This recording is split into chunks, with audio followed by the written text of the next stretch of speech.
Bro, stick the flag up, do me a favour. He doesn't, he scores, and it's really poor defending, but from Nottingham Forest, it's excellent. Morgan Gibbs-White, great delivery. Elanga's actually pointing where he wants it, and as soon as it comes, a little kind of dink with the toe just around the goalkeeper into the far corner. Great team goal, but for Spurs, same old problems. Can't defend, can't keep clean sheets, keep looking for ways out. Same old problems, but we know Spurs can score, so are you expecting them to get back into this? Well, you would expect them to, but this is a Forest team that are really good, really good as well. So you have to be careful, because they will hit you on the counter-attack like they did against Liverpool. Well, there's been a red card at Newcastle against Aston Villa. Adam Cottier, what's happened? John Duran has been sent off for Aston Villa, so often the hero in this campaign. Today he's a villain. A challenge on Fabian Schär, which has been deemed a red card offence by the referee. There'll obviously be a VAR check, of course, on this, but John Duran has been sent off. It's been rather bad-tempered. There's been a few free kicks. Newcastle have just come close. Villa broke down the other end. Duran fouled Schär, and he is off. It remains Newcastle 1, Aston Villa 0. It's hard. First red card of his career in England. Troy, is that fair? I mean, tempers are going there, aren't they? Yeah, I would say my initial thought is no, it doesn't look like it, but then on the second angle, it looks like he brings the right foot over when he doesn't need to. I don't think there's enough in it for VAR to overturn it, but just thinking as a player, bringing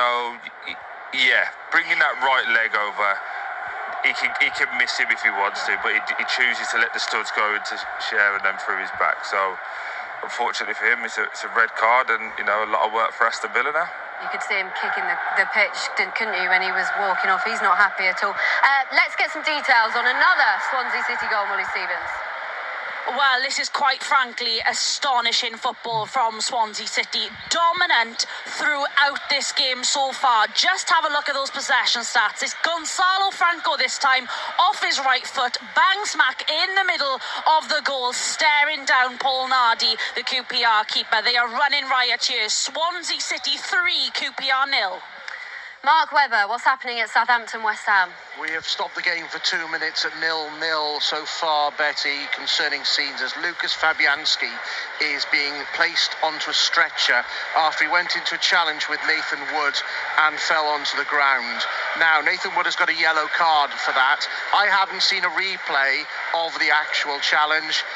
It would be an indication to me of, as I said to you earlier, how hard Fabianski has had to play in the past few minutes to get that ball out of his own net.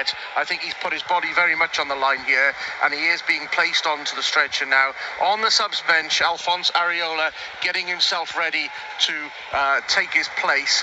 We're going to be a few minutes here as medics still in front of the goal try and help him onto the Fabianski onto the stretcher. 33 minutes in, it's 0-0.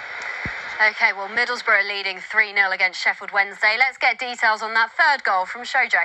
Yeah, Middlesbrough 3, Sheffield Wednesday 0. They're in complete control here, Betty. Ben Doak with some wizardry, which took him down to the byline, down the right. He found Hayden Hackney with a cross. Hackney's shot was blocked. It ricocheted up to Finn Azaz, who flicked it in with the outside of his boot for the second goal of the game for him. Middlesbrough 3, Sheffield Wednesday 0. Borough in complete control. Over to Celtic, Gavin Wallace.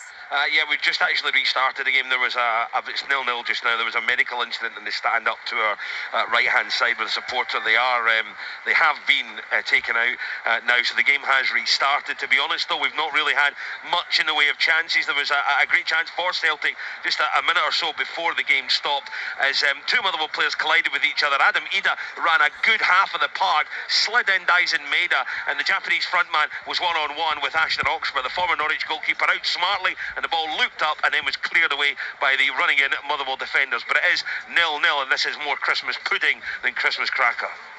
In League Two, Salford are 2-0 up over Barrow, Fornah with that goal, and Bromley are 2-0 up over Newport. Callum Reynolds in the 35th minute. Sam Asher, it looks like Chelsea are having a few chances.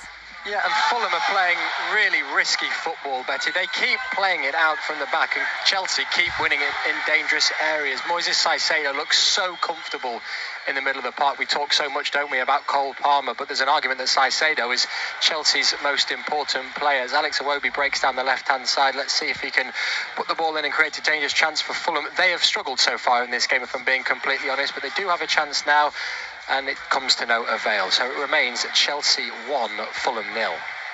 Mark, it looks like Fabianski is going off and Areola's coming on. Is Fabianski